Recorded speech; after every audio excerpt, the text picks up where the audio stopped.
Alrighty then, now comes the fun part. Everything is dry as far as the paint goes and the glue goes. So I do want to mark out some of these windows with a magic marker, black them out to make them look like I said earlier, either a piece of metal has been put over them because it's been broken, or they just colored them out because they didn't want anybody seeing. But we're going to take this scrap piece of plastic here and a marker and see if it's actually going to work first. Don't know how good it's going to stick.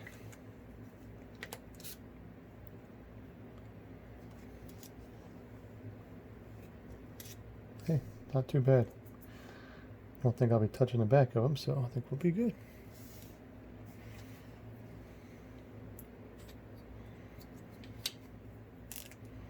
Let's do a few here and there. I think what I'm going to do is I'm going to take the pieces that have a lot of bad glue damage that I can see, like right in here, and I'm going to color those ones out.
Now what I am going to start with is this part of the building first.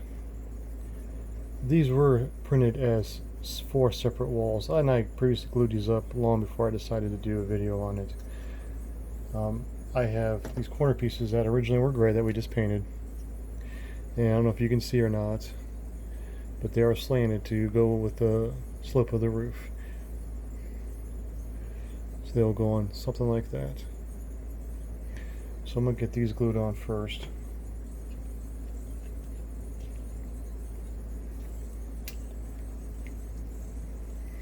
What I use is just regular super glue.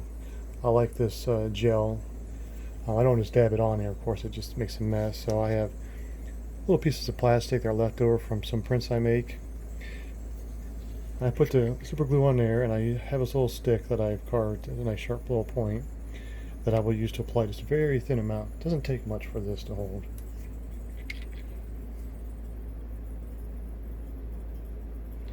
Now I put a little glue on at a time, that way we don't waste any.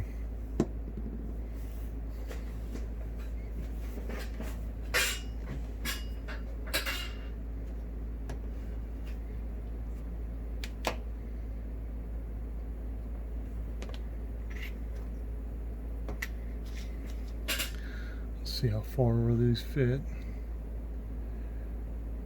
Yeah. What I think I'm gonna do is I'm just gonna dab the glue right on the very corner, and that way it just kind of pushes out from there. So as you can see, you just got a little bit of glue here and just a little bit at a time. One down there. Always want to make sure that you get the top and the bottom. That's where you have any kind of a shearing motion while moving the model around on your layout. That's what I'll catch and pull first. So we've got that on there. Let's set this in place.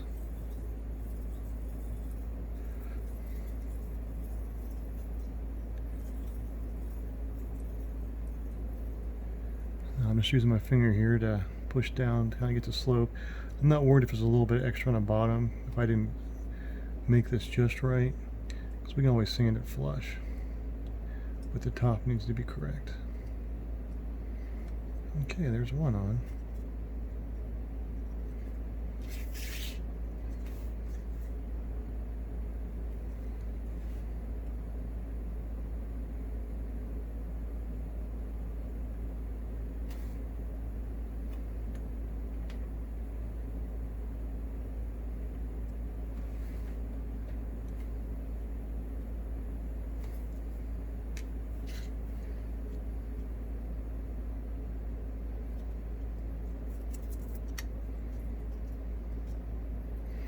You want to be very careful with super glue. You get this on your fingers and end up getting it on the model, and it's going to leave a mark. Stuff's very nasty. It looks like I didn't paint that good enough right in there. I don't know if you can see it or not. There's still some gray showing. I'll have to touch it up with the brush.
Just a little more glue on here.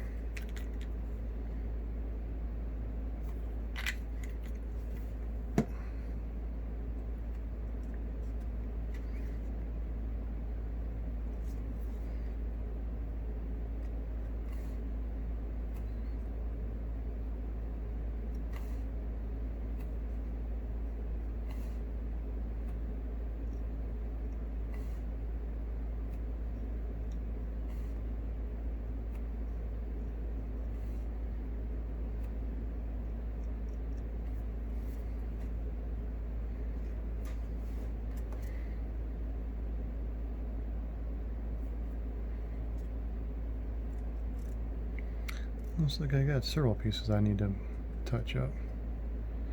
Always check before you're done painting, huh? Lessons learned.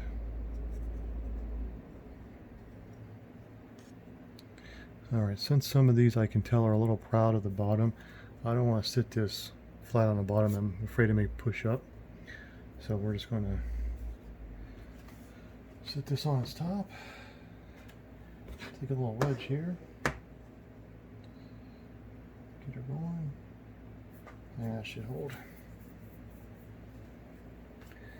Now we're going to do this other piece.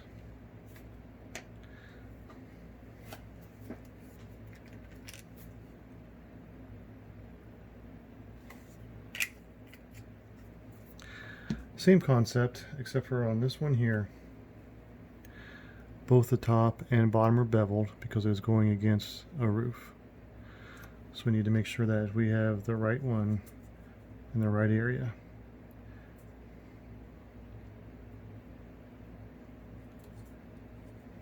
Because you have the roof on top, so you have to have the bevel going that way, and this will be sitting on the roof of that building. So again, the bevel has to go that way. So the bevels are going in the same direction.